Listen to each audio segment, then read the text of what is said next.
fas yéene seek waxtaan bu yaatu lool ak monsieur Thierno Gueye nekk économiste consultant international en marketing management ak li nga xam moo di communication nekk en même temps administrateur de société mais dans le cadre politique yaa ngi bokk ci APR féetee fa nga xam ne moo di ci Pikine ak Mbao monsieur Gueye ñu ngi am mbégte di la dalal ci Seneweb TV seneweb.com. Kontaan trop di nuyu téléspectateur ak auditeur u Seneweb TV.com. am contenté aussi si daje bi toog pour échanger ak yow si quelques problèmes de l'actualité. Merci. Vous êtes de la coordination de monsieur Abdoulaye Diouf Sarr. Oui, je fais partie en fait des amis de Abdoulaye Diouf Sarr. Ça, c'est une autre dynamique en fait qui a été créée pour appuyer le président Abdoulaye Diouf Sarr dans sa contribution dans le parti. Alors, est-ce qu'on peut dire aujourd'hui que sa contribution dans le parti APR wala dans Benno Bokk Yaakaar yéen di ngeen am rôle boo xam ne mu ngeen ci jouer dans la zone où vous êtes? Oui, tout à fait. Bon, pour une raison, le président Abdoulaye Diouf Sarr est le délégué régional de la région de Dakar. Bon, pour une autre raison, c'est vrai qu'il était candidat à la candidature, mais au choix d'Amadou Ba, il s'est rallié et depuis, il a fait un excellent travail pour que le candidat Amadou Ba soit élu. Alors aujourd'hui nan la ñu mën a xayma taxawaay bi nga xam ne moom moo am à l'intérieur de entre Pikine ak Mbao notamment vous qui êtes des responsables ban composition lañ mën a xaar que ne déjà contribuer ngeen ko. Bon, c'est vrai que xam nga la part qui nous incombe en fait moom mooy am un peu partout rek. C'est vrai que bon, le contexte là, c'est un contexte spécial. Je pense que dans l'ensemble, les populations apprécient l'énorme travail, l'excellent travail qu'a fait le président. Mais il y a tout autour aussi am na ay velléités de changement. Je crois qu'on doit décoder ce message et puis prendre ça en compte et puis aller vers les populations pour leur expliquer tout ce qu'a fait le président et par rapport aux choses qui restent à faire, peut-être leur expliquer, nous, la démarche que nous entreprenons pour régler peut-être les problèmes que nous n'avons pas pu solder complètement. Mais ce qui est nécessaire au niveau de toute cette zone, c'est de le faire dans l'unité. Bon, au niveau du département de Pikine, nous avons en fait peut-être plus ou moins beaucoup de leaders.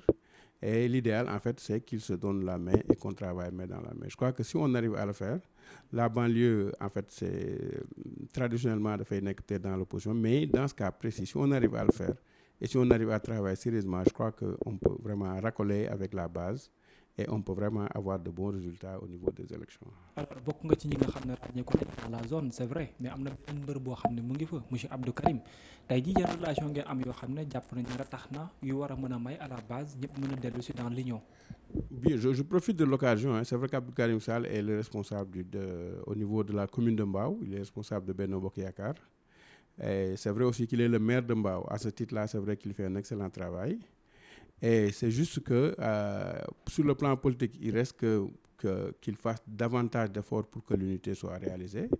Parce qu'en bas aussi, il y a d'autres identités remarquables. C'est vrai que nous sommes tous encore heureux que nous sommes encore dans la dynamique de Benno Bokk Yaakaar.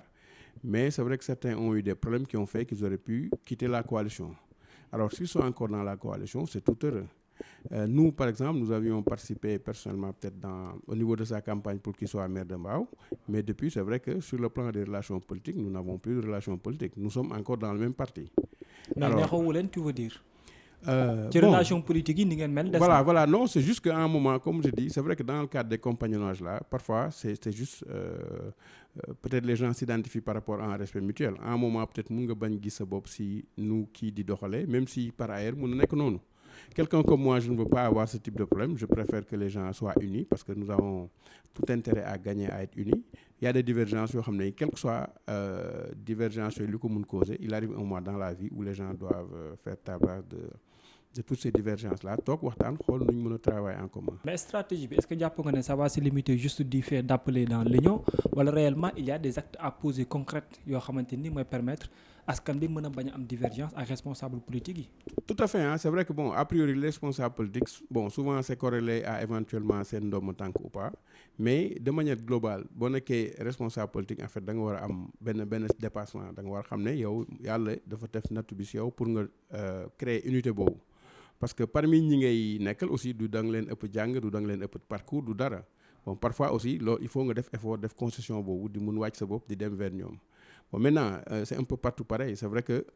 les gens là comme le président wax rek peut-être il a donné une solution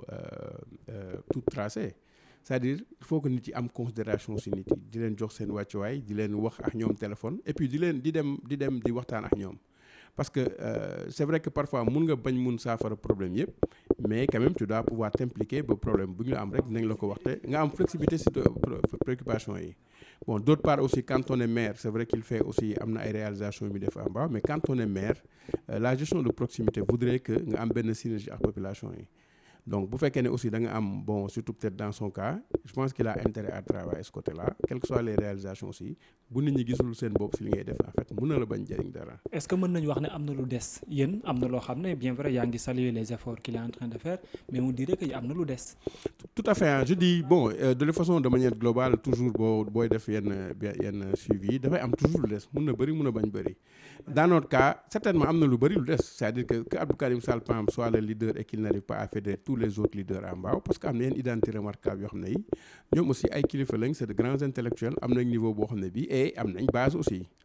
alors parfois aussi xam nga quand tu es dans cette situation et que nga jàpp ne noo bugg a réduire nit ñi à leur plus simple expression du dafay jafe parce que nit yi ñun ay doomu Mbao lañ fa lañ juddoo yaroo fa am li ñu war a am donc rapport bi ngay am wax moom rek c'est un rapport de respect de considération. waaw mais existence ci biir parti bi ñu mel ni comme ay monsieur Guèye am na benn rôle de fédérateur boo xam ne yéen a ko war a jouer est-ce que réellement yéen tamit yéen a ngi pointé foofu. waaw c'est vrai hein bon comme tu dis aussi c'est un rôle qui incombe à tout le monde bon ñu ngi def nag suñu kéemtalaay kattan au niveau de notre zone il y a eu des moments je me rappelle lors de l'élection passée amoon na ay quelques divergences yu amoon on a essayé de réunir tout le monde autour d'une table pour que ñu def les choses en commun. Finalement, ça avait porté ses fruits. On avait continué la campagne à le faire d'une manière unie. Bon, maintenant, après campagne, on a gagné. Et depuis qu'on a gagné, les choses ont tellement changé que certains ont préféré se retirer. Alors, donc, la situation en bas n'est pas très, très reluisante. C'est que dans l'immédiat, ça ne se voit pas, mais et encore heureux qu'on soit dans une phase de pré-campagne qui fait que, bon, vous faites qu'il y a un fédéré parce que c'est vrai qu'il est maire, il est, etc. Mais ñeneen ñi aussi am na lu ñu mun mais tant qu'à faire rek on est dans une situation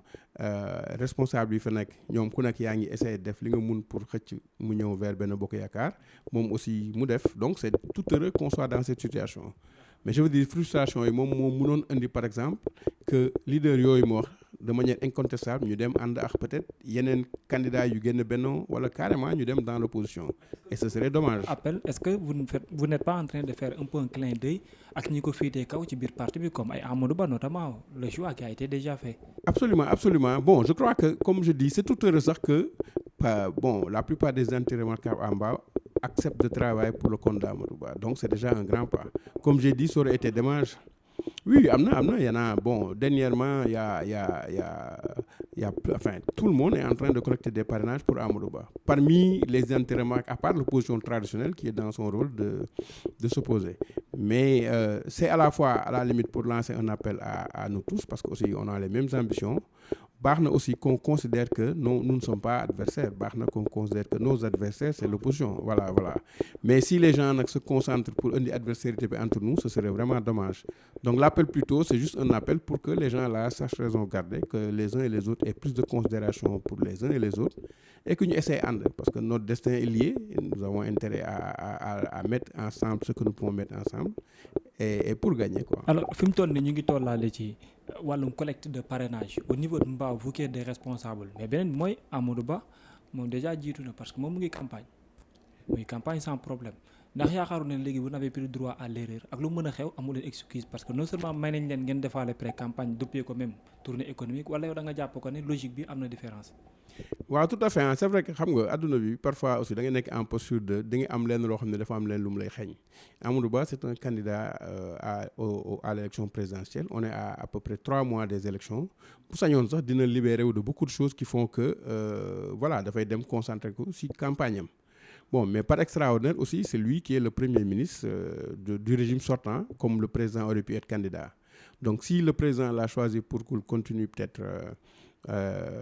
à réaliser peut-être le programme pour lequel il a été élu donc dafay nekk loo xam ne daf koy permettre mu def ses tournées et bu defee tournée aussi nit la mënoo def tournée ne doo wax ak kenn parce que affaire campagne mënoo ko dissocier donc ça l'arrange en tant que premier ministre que mu mun def campagne def tournée mais ça ne l'arrange pas aussi en tant que candidat que mu nekk di consacrer aussi autre chose que pour sa candidature donc ñi mun dem di def 100% ñu ngi koy def c'est tant mieux pour eux moom munu ko Et c'est tant pis pour lui, mais ça lui permet au moins de faire des tournées aussi. mais est-ce que nekkul gënale président de la république c'est vrai moo ko choisir mais le fait que Amadou Ba mën nekk def ay tournées ñeneen ñi suñu defee léeg-léeg ñu dagg leen fii wala ñu kii leen loolu bu paree que ni est-ce qu'il y a l'équité wala. Tout à fait moom laa la wax léegi dama ne xam nga da ngay am lii rek ñàkk leneen li parce que heure bi tout candidat quand même doit pouvoir souhaiter se consacrer exclusivement à sa campagne. Amadou Ba certainement aurait souhaité aussi pouvoir se consacrer exclusivement à sa campagne. mais moom li mu am doy na de mais li mu am doy na monsieur Guèye. waaw non li mu am nag déjà mu ngi tourné. waaw xam bu ñu tourné sax ñu leen déedéet du ngeen fi jaaree. waaw loolu moo tax ma ne xam nga aussi c'est pas pour autant qu'Amadou Ba soit candidat ou Macky Sall ou quelqu'un d'autre la vie publique ne s'arrête pas le gouvernement continue ses missions régaliennes Amadou Ba moom moo koy coordonner donc il faut qu'il soit toujours en train de les coordonner maintenant des tournées économiques aussi il faut qu'il les fasse normalement c'est dans le cadre régalien de ses missions alors c'est ça si on peut appeler ça chance loolu mooy chance am donc quelqu'un comme moi pense que du change parce que daf koy tere mu am jot complètement pour consacrer à sa campagne mais je ne pense pas bon maintenant pour le reste aussi il y a des choses yoo xam ne yi c'est dans le cadre d'activités yoo xam ne yi képp koo xam ne kii da nga am ay activités yoo xam ne yi tu le fais dans l'espace public da nga war aviser l'autorité ça aussi c'est pas parce que dafa am parrainage que dafa am genre pëccoxoo yoo xam ne yi dafay permettre kenn ku nekk def looy neex alors l'un dans l'autre je ne pense pas que loolu mu am nit yi di teg ci seen bët je ne pense pas qu'au final ce soit un vrai avantage dafa fekk rek loolu tegu ci ndoddam comme ni war a dem daagaan baatu askan bi tegu ci ndoddam alors encore heureux qu'il le fait bien parce que dégguma ñu ne fii dafa taxaw parce que Amadou Ba moo ko waroon def ko donc c'est tout heureux. Est-ce que donc c'est pour dire que vous étiez dès le début d'accord avec le président ci choix Amadou Ba mosoo ci am problème. Pour comme candidat c'est-à-dire moi nous dès le début nous en tout cas pour notre camp parce que moi je suis avec Abdoulaye Diouf Sarr il a été candidat à la candidature. Très certainement parce que aussi am na ay éléments yoo xam ne yii moom ngay xam ne parce que ñoom ñëpp jàpp naa ne ñoo yam posture ñoo yam jaar-jaar moom moo amoon ay particularités yoo xam ne yii. mais dafa échoué Abdoulaye Diouf Sarr dafa échoué au niveau de Dakar. waaw moom laa wax non c'est-à-dire bon échoué au niveau de Dakar c'est vite dit c'est vrai que c'était dans un contexte où Benno avait globalement perdu dans beaucoup de zones notamment dans ces grandes zones mais sa campagne aussi n'a pas été facilitée par ay adversités yoo xam ne internes. Donc ça c'est des choses aussi que nous avons tout à fait dama bëgg wax ne c'est vrai que à l'époque là quand on l'a vécu c'est vrai que tout le monde lañ ci Amadou Ba parce qu'on pensait que d'autant plus que au niveau de la mairie de Parcelles c'est le candidat qui a même estimé qu'Amadou Ba n'a pas complètement joué le jeu donc s'il l'a fait à Parcelles c'est possible qu'il l'ait fait à Dakar il y avait Mame Mbaye aussi qui était dans la mouvance présidentielle qui était candidat aussi. Et toute sa candidature il l'a fait presque contre Abdoulaye Diouf Sarr mais ça c'est des péripéties yoo xam ne même en interne nit daf koy dund boo bëggee nekk un homme politique résilient da ngay xaw a jégal et puis di jàll ci leneen alors c'est ce qu'Abdoulaye Diouf Sarr a fait il a été candidat à la candidature on l'aurait choisi aujourd'hui il serait candidat on ne l'a pas choisi lui il n'a pas attendu le lendemain enfin dans les 30 minutes qui ont suivi il a déclaré en fait son adhésion en fait à l'adhésion du président et son intention de soutenir Amadou Ba. Et vous qui êtes son ami il y a des gens yoo xam ne nee nañ wax nañ dinañ ànd ak Amadou Ba mais réellement dans leur cœur gëmuñu ko et ils ne vont pas contribuer ndax gëm nga ne Abdoulaye Diouf Sarr pas boobu dina ko teg ba pare poser également des actes pour wane concrètement que ni Amadou Ba la àndal. waaw tout à fait xam nga Abdoulaye Diouf Sarr enfin moi ce que j'aime bien au-delà de sa posture peut-être républicaine par exemple pour des choses yoo xam ne yi ça demande un sacrifice de soi il sait bien le donner mënoon na topp bëgg mais il a pu considérer vraiment l'importance de l'enjeu comprendre ne heure bi c'est plus à l'unité que ñu bëgg am ay ego démesuré personnel yoo xam ne ku nekk dafay bëgg am un agenda personnel du sotti alors il avait dit aussi très tôt avec nous il avait dit qu'il est candidat à la candidature et que bu ko ngorom mayee bu ñu ko tànnee mu jël bu ñu tànnee keneen aussi il allait l'accepter donc nous on a été très tôt préparés à cet état de fait bon maintenant quand il a dit aussi il a dit et quand il le dit pas pour le dire il le dit il va s'assumer quoi alors s'assumer ça veut dire qu'il est le délégué régional il est en train de faire un travail exceptionnel au niveau de ses propres parrainages mais au niveau de la supervision de l'ensemble des parrainages dans la région. Qui Amadou Ba Abdoulaye Diouf Sarr qui est le délégué régional de Dakar pour les parrainages. Alors il est en train vraiment tout le monde je crois que est en train de s'apercevoir qu'il est en train de faire un grand travail autant pour collecter des parrainages à un niveau personnel parce que lui il a la chance quand même d'avoir un mouvement qui occupe peut-être l'ensemble des départements. Donc nous avons des parrainages qui viennent directement de Ziguinchor ou de tous les autres départements pour lui, pour soutenir quand même. Et au-delà de ça, il est en train de faire aussi un énorme travail de coordination dans sa mission de superviser les travaux de coordination de la région de Dakar. Vous êtes de Donc il la le fait intégralement. D'accord, vous êtes de l'APR, mais dama bëgg ñu dugg un peu également ci wàllum factuel bi. Il y a une information qui se passe aujourd'hui buy jàll ci affaire u Sénat DGE le président de la République ñi naan DGE Sénat ñu ngi xuloo moom mu xëy rek génne communiqué jël décret rek ne waa Sénat wàcc leen damay indi ñeneen loolu moom déjà ban jàngat lañ ci mën a am monsieur Guèye. waaw moom laa wax bon loolu aussi c'est xam nga parfois dans kenn koo xam ne ki dafa am sañ-sañ muy def loo xam ne dafa tukkee ci sañ-sañam moi j'aurais compris que mu def loo xam ne li du sañ-sañam. Mais c'est le président qui nomme aux plus hautes fonctions de l'État. À ces fonctions aussi, c'est le président qui nomme. Ouais. Donc, s'il nomme aussi à ces fonctions des gens qui peuvent les nommer à ces fonctions, je ne vois pas quel est le problème. Maintenant, c'est vrai que le contexte peut faire penser à une interprétation. Mais le président, en fait, il a une autonomie d'action. Il n'est pas tributaire des desiderata des uns et des autres. Ouais. Surtout que, en fait, tout ça semble être l'opposition. Alors, je ne pense pas que le président soit là pour que du xool lu leen neex mu def ko mais si dans le cadre aussi de l'exercice de ses pouvoirs régaliens daf ko war def et que loolu laaj heure bii mu changé waa Sénat dafay changé waa Sénat. Non, mais vous êtes consultant international en question de management en tant que management suprême boo xam ne président de la République est-ce que wareef la ci ñaar ñuy xuloo nga jékki-jékki mel ni ko wane pété ci ñoo xam ne ñoo bokk même rôle bu ñu war a jouer sur des élections presque. ñaar ñuy xuloo ñaar ñoo. parce que dafa mel ni DG ak Sénat ci xuloo lañ nekkoon ndax kii fii la camp position. kii non en réalité je ne pense pas que ça man dama jàpp ne kenn ku nekk tu es dans son rôle. waay kenn ku nekk. dama jàpp ne bon DG bu fekkee ne moom dafa war a faciliter processus électoral bi si benn fànn à partir du moment où yenn yi nga xam ne nekk na ay jumtuwaay jox nañ ko ko. je pense que la DG est en train de faire un excellent travail sur ce sujet. au niveau de la sensibilisation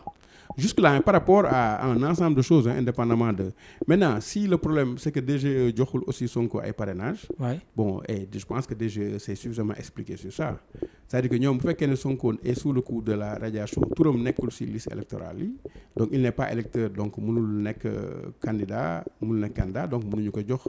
mais il y a une décision de justice am na décision de justice bu wàcc waaw mais xam nga ne loolu wax jooju nañ ko tegee ne indi leneen waaw absolument c'est-à-dire xam nga mooy li ma wax rek c'est-à-dire DG dafay nekk aussi dans son rôle parce que moom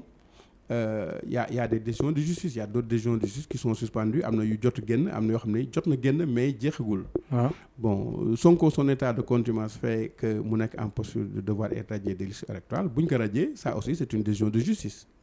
Donc bu fekkee dafa am beneen décision de justice boo xam ne bii aussi qui n'a pas encore suivi son terme parce que quand il y a une situation de contumace c'est une situation réelle. Ouais. Que peut-être li ko mun changer de manière factuelle. waaw mooy que yow nga constitué prisonnier ou qu'on te prenne si c'est pas ça tu es en situation de contumace. D'accord. Quelqu'un qui est en situation de contumace. Ne peut pas être radié parce que c'est ça la loi électorale qu'il prévoit des listes électorales. D'accord. S'il est radié dans cette situation ça aussi c'est autre chose. Mais maintenant que Sonko aussi soit dans un autre processus et parce que c'est tout heureux sax qu'il soit actuellement dans ces processus-là parce que man jàpp naa ne. yow da laa bett nga bëgg a wax. non bettuma sax mais dama bëgg wax ne xam nga dama bëgg wax ne quand tu as des dossiers judiciaires il faut se consacrer à ces dossiers judiciaires nga jox leen ñoom ñëpp seen àq seen wàccuwaay je pense que ce que les gens sont en train de faire di rey seen bopp di sonn pour def ko buñ ko teeloon def sax mënoon na permettre mu avancer en tout cas sur beaucoup de choses. waaw mais décision de justice ay procédure la. waaw loolu la ma ne xam nga à un moment il semblait ñoom dañ semblé woon même dans leur ligne de défense fàtte procédure yi fàtte et cetera. Ce qui fait que bon dañuy juste politiser combat bi bon certainement combat mun na am ay relents politiques yoo xam ne di nga si bàyyi xel. mais aussi du tax nga sooxel processus judiciaire bi. D'accord. Processus judiciaire bi quand même c'est inimaginable que nga am un dossier de cette envergure. et puis nga bañ dem wuyu tu n'arranges pas les choses pour toi. C'est-à-dire que da nga koy condamner le fait que mu amoon refus pour bañ a dem wuyu ji justice. Non condamner ce serait peut-être trop dire hein mais bon personnellement man je n'ai aucune animosité envers Sonko. Contrairement à ce que les gens pensent moi je ne pense pas que doon na constituer pour autant un frein. Par rapport à l'offre qu'il peut faire et par rapport à l'offre que quelqu'un comme Amadou Ba pourrait faire. Pour moi, c'est sans commune mesure. Ces élections-là, c'est des élections de choix d'un candidat. Je pense que Sénégalais, ils vont se choisir le candidat bi gën ci Sénégal. Je ne dis pas, il y a certains qui pensent que Sonko moo gën, mais devant l'ampleur et devant beaucoup de considérations, je pense qu'Amadou Ba aurait pu même avec Sonko sortir au premier tour. D'accord. Ça, c'est une possibilité comme aussi c'est une possibilité. Scénario mënoon na nekk. Mais man loolu laa gëm daal parce que dama jàpp ne dañ nekk ci position boo xam ne bii ñi dañu def une offre politique. Et moi je pense que quand quelqu'un peut-être comme Amadou Ba a par rapport à son parcours et par rapport aux réalisations et par rapport à l'ambition qu'il a de faire la continuité par rapport aux choses qu'on doit changer, je pense qu'il a le meilleur profil et que beaucoup de choses adhèrent à ce choix. D'accord. Donc pour moi, mais dans le meilleur des mondes aussi, c'est des situations qu'il faut encadrer. Si par extraordinaire il s'est passé dans le parcours de Sonko quelque chose qui fait que sur le plan juridique et judiciaire, il ne peut pas être candidat, c'est dommage, mais loo xam ne lii dañ si mun dara. Bon, maintenant, c'est des processus aussi yoo xam ne yi je ne vois pas pourquoi on veut demander au parti au pouvoir de lui faciliter certaines choses. C'est à lui de se faciliter et de prendre les dispositions pour être conforme. Parce que peut-être que nit ñi dañ jàpp ko ne am na lu mu ci joué aujourd'hui moo ko ne di ko galgal wala moo ko indil ay problème di ko perdre le temps de sorte que mën na bañ a bokk alors que ñu bari dañ jàpp ko ne peut-être moom mën na nekk une demande pour pas mal de Sénégalais. Oui, très sincèrement, je pense que dans l'ensemble xam nga boo nekkee Sénégal rek à partir du moment où am na vague d'affection boobu rek certainement dina am lu légitime lu ko laal. Moi, je pense que je serai dans cette posture à un moment, bon, peut-être les gens peuvent concourir à avoir le buzz parce que nous le permettent à moindre coût nga am loo xam ne lii nit ñu ngi koy wut depuis ay jamono mënuñu ko am mais boo ko amee nag ba téye ko war nga am neneen noo xalaate si wàllu doxalin nga ne kon naa jéem a def programme boo xam ne bii dina mucc ayib ba ñëpp mun si gis seen bopp mais boo bëggee continuer noonu nga bëgg a continuer noonu loolu sotti parce que mënuloo nga ne da nga bëgg a nekk président de la République continuer di défier toutes les institutions de cette République mënul nekk daal y a certains yoo xam ne yi même bu dee ànd nañ ak yow ils peuvent ne pas comprendre que mais kii quand même mënul dëkk di saaga magistrat saaga procureur saaga et cetera et cetera donc man loolu laa jàpp bon maintenant c'est pas mon problème ni noonu mu nekk yoon bi mu nekk bu jàppee ne arrangé na ko c'est tant mieux maintenant fi ñu toll nii. C'est une question de démocratie en fait. Oui, c'est une question de démocratie mais fi ñu toll nii moom laay wax rek quoi xam nga Sénégal nous avons c'est vrai nous sommes une jeune nation sur le plan démocratique nous avons de grands acquis ba ñuy wax ne nous sommes les modèles et les exemples au niveau de la sous-région c'est indéniable nous avons un système électoral quand même qui a permis de changer au moins 2 fois de président am nañ am donc c'est indéniable. bu am crédibilité nag. Non c'est indéniable. Mais est-ce que léegi bu toll nii xel du tey bu ñu ñëwaatee un peu ci non xam nga xel moom dañ koy jéem a teeyal wala nga jéem ko dalal je pense que ñii. mais il y a des actes qui sont posés monsieur Guèye bu fekkee da nga am acte yoo xam ne posé nga ko faaw xel tey d'autant plus Sénat tey nit ñi remplacer indi leen ñu bari ne nañ amuñu sax droit bokk ci parce que ñenn ñi non seulement am nañu une position politique ñenn ñi jàpp ko ne ñoom jeexal nañ seen wàllum doxalin kon retraite lañ waroon toog pourquoi le président les a choisis. waaw moom laay wax rek c'est-à-dire mooy li ma la wax rek dama ne la bu fekkee ne tout le monde chacun se met à jouer à avoir son candidat pour la présidence de la Sénat mais je ne vois pas pourquoi le président bi xam ne moom la loolu war donc am na yoo xam ne dañu baax di ut ñu tànn désigner ay noms ne ñooñu lañ waroon tànn mais pourquoi pas ñu tànn maintenant pour revenir à ñu tànn aussi dégguma je veux dire c'est de hauts magistrats c'est de hauts fonctionnaires de l'État yoo xam ne yi musuñu am benn jiixi jaax ak quoi que ce soit c'est des gens yoo xam ne am nañ une bonne honorabilité am nañ une bonne réputation war nañ fi mun nekk maintenant s'il y a des problèmes d'incompatibilité parce que à chaque fois qu'il y a incompatibilité non neutralité bi mooy li may rek xam nga Sénat. On doit être neutre am na ci koo xamante ni mouvement de soutien la amoon pour le président de la République. waaw mais xam nga mooy li may wax rek xam nga dans la vie moom day am casquette yoo xam ne yi à chaque fois que nga xam ne casquette bii ñu ma solal àndul ak casquette bii da ngay summi casquette bii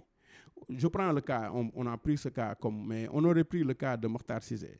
c'est-à-dire à un moment il était IG quand on a voulu l'impliquer dans des histoires politiques il a dit moom sa fonction ne lui permet pas de s'impliquer dans des histoires politiques. Pour dire que ce monsieur bi ñu jël mu indi coow dafa waroon démissionner. non bu amee dafay démissionner non dama la wax ne comme quand Matar Cissé qui est maintenant directeur de campagne directeur de cabinet du président de la République qui assume une fonction à la fois politique et etc. Mais là il va démissionner de sa fonction d'IGE mais quand il était IGE et qu'il envisageait de démissionner quand on lui parlait de position politique il disait que sa fonction ne lui permettrait pas d'abattre donc c'est pas que parce que nit yi mën nañ summi seen casquette parce que ku nekk rek dafa am lu la war même ñi di liggéey moment bi ñu liggéey que ce soit mu nga nekk Pastef wala nga nekk opposition mënuloo ne man fi may liggéey yow nga ñëw di am benn requête ma ne du ma la ko defal parce que Pastef nga nekk wala les gens ne réfléchissent pas quand même comme ça dans l'ensemble les Sénégalais kenn ku nekk da ngay def sa liggéey si sa bérébu liggéey boo ko waree liggéey boo ko liggéey ba pare nag nga door xool man fii laa far fële laa far dans le processus électoral Sénat il joue un rôle c'est vrai déterminant mais pas déterminant au point de pouvoir par exemple faire basculer les choses dans un sens qui n'est pas le sens normal des choses. Donc man dans l'opposition ou dans le pouvoir j'ai jamais vu des gens de la Sénat ñu impliquer leen dans quoi que ce soit de magouille ou d'histoire et li koy wane aussi mooy quand il y avait Doudou Ndir bon quand ça les arrangeait les gens disaient que oui Doudou Ndir wax leen Bon, waaw, bon, maintenant qu'il a dit quelque chose qui semble les arranger, et moi je ne vois pas ça dans les arranger parce que Doudou Ndoye a dit ça sous une conditionnelle.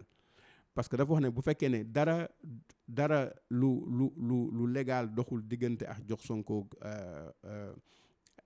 fiche nañ ko jox mais DG aussi li mu wax nekkul en contradiction ak lu Sénat wax DG dafa wax ne man lii moo ma tënk loo xam ne lii lu légal c'est une décision judiciaire boo xam ne bii moom moo ma tere parce que moom moo radié Sonko des listes électorales moo tere ma jox ko fichier électoral am donc les gens disent changement mais c'est pas loolu fi nekk mu tënkoon Doudou Ndoye même équipe bu bees bi loolu moo la tënk maintenant bu fekkee nag ne la décision définitive a été rendue par rapport au verdict qui concerne le retour de Sonko dans les listes si c'est voilà si c'est définitif je ne vois pas par exemple bu fekkee ne processus waaw bon c'est vrai que sous cet angle-là bien vrai que sax bon j'ai fait suffisamment de droit mais sous cet angle-là c'est vrai que j'ai pas vérifié est-ce que ça rentre dans le cadre des processus suspensifs ou pas mais suspensif ou pas aussi xel dina xaw a tey ne mënuloo am loo xam ne li c'est pas suspensif c'est flagrant c'est net tu es en situation de contumace tu es radié de la liste ça c'est patent ça ne bouge pas alors nga war mun aussi bàyyi loolu d'une instance boo xam ne bi aussi c'est la Cour suprême qui avait dit ça alors nga mun bàyyi lu Cour suprême wax pour jëli lu tribunal d'instance de Ziguinchor wax aussi ça c'est des choix à faire mais l'un dans l'autre comme tu dis nekk nañ dans une situation boo xam ne bii autant au niveau du pouvoir et autant au niveau de l'opposition tout ce qui peut se faire pour décrisper tout ce qui peut se faire pour dalal xelu nit ñi décrisper ambiance bu xaw a morose bi dama ne préélectorale non ñëpp kenn waru ko def laa bëgg a wax. D'accord. Je veux dire autant le gouvernement lépp loo xam ne li mun na ko def pour gën dalal xelu doomu aadama yi gën dalal xelu askan bi pour que aussi nous la réputation et aussi vraiment la démocratie qu'on est. Quand ça arrange les gens nag ñu ne woy dëkk bi quand ça ne arrange pas. Donc commencer par du fait que le président de la République di limoger ay nit yoo xam ne nii seen mandat jeexoon na muy niroo ku génne lu ko arrangé wul mu dàq ko décision de justice taxaw y a une administration qui refuse de l'exécuter. waaw non moom laa xam nga en fait parfois dafay difficile trop parce que quand tu es dans la position du président de la République li ngay arbitre da nga koy arbitrer c'est-à-dire xam nga loo war a def le président moom xaw ma lan la ko nit pour kan la koy jël. Non, je ne pense pas hein. Bon man xam nga les gens là dañu bëgg je ne pense pas très sincèrement. wala nga jàpp ne géopolitique la bu installé wu rek. Non xam nga géopolitique bi mooy les gens là quand ça les arrange quand tu dis quelque chose qui les arrange c'est très bien c'est etc. Sabassi c'est un grand juge etc. parce qu'il a pris une décision boo xam ne bi c'est même une décision même factuelle hein parce qu'en fait c'est une décision qui n'est valable qu'un certain moment. Qui n'est valable le temps que les notifications lui parviennent. Donc ça veut dire que de manière absolue, c'est pas une décision. Mais les gens là, même sur le plan juridique, dañuy jouer sur la perception des gens pour nous mettre dans une posture à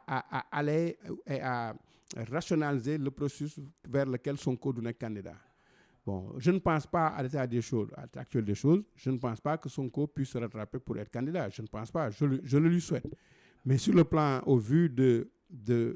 tous les processus judiciaires dans lesquels il est impliqué et au vu de taxawaay boobu mu si amoon boobu ba léegi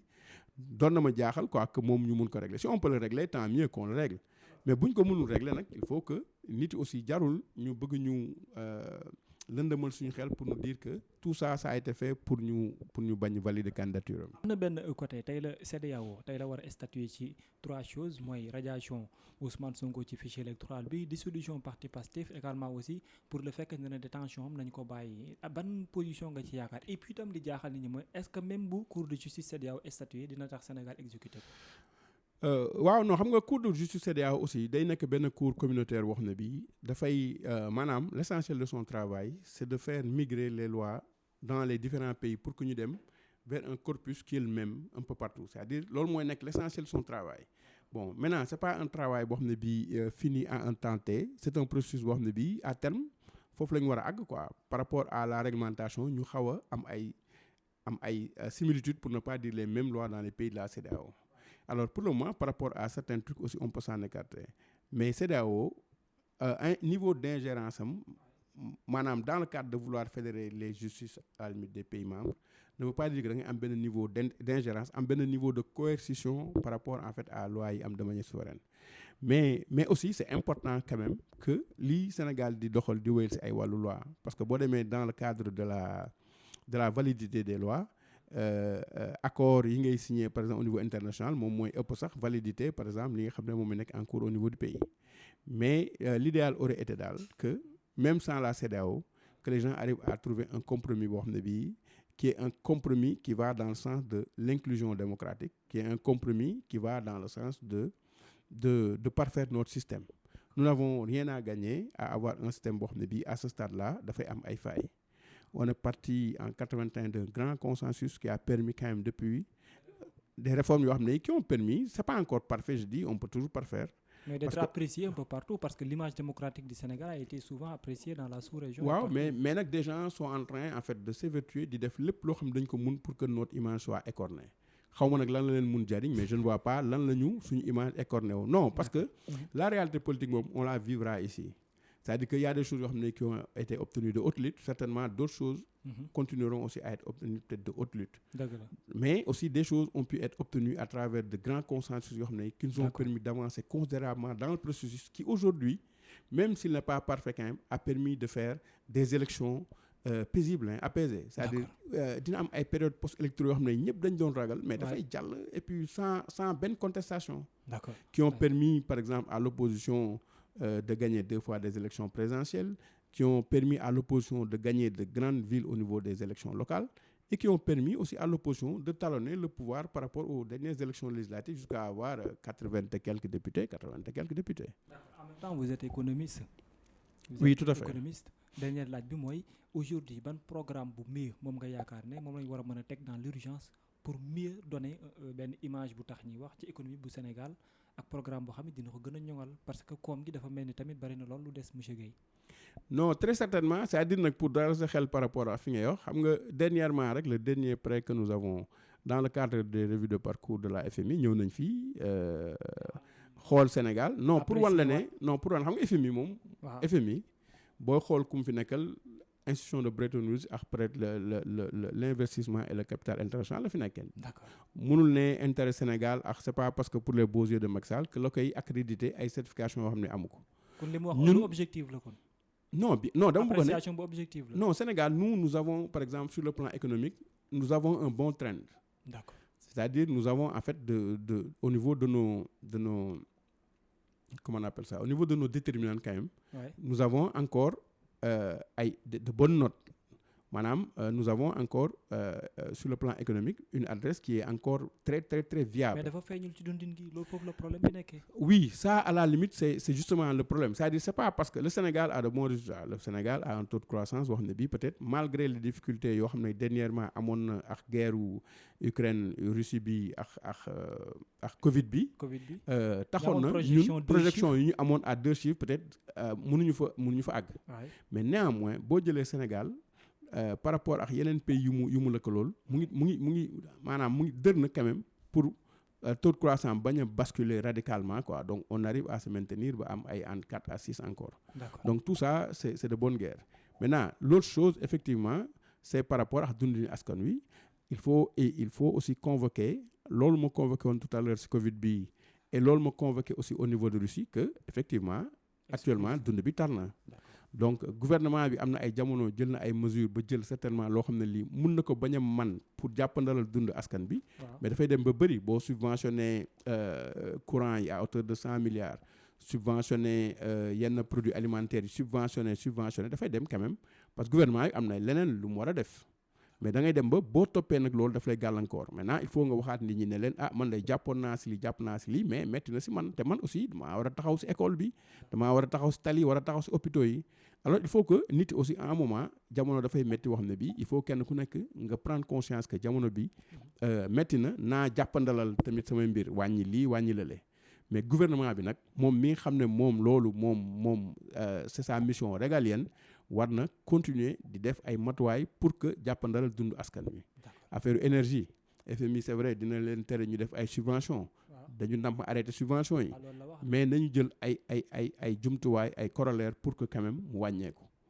Parce que si la Sénélec arrive à avoir ils font un excellent travail j'ai participé à des missions yoo xam ne yi da ngay apprécier seen travail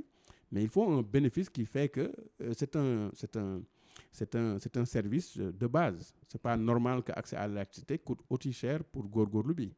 yeneen yi aussi je pense que l'État est en train de s'organiser. Il y a un projet de création de centrale d'achat pour yenn produits yi même bu fekkee dafa nekk en rupture ñu mun ko jënd si njëg bu